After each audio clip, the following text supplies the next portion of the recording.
તમારું નામ શું છે બા? જમનાબેન. ક્યાંથી આવો છો? બ્રપટાણાથી.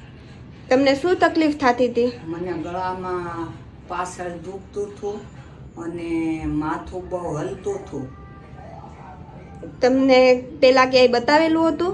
નહીં, પેલા વણના બરફમાં સમીર મીરમાં જાતા, પેલા સિવલમાં રિપોર્ટ કરાવ્યા, પછી સમીર મીરમાં ઓલો યમાલી કરાવ્યો, પછી એને કીધું કે તમે કસરત કરાવો. તો અમે કીધું કે હવે અમે બ્રપટાણા જઈએ સુરતથી, પછી ત્યાં જઈએ દવાખાને.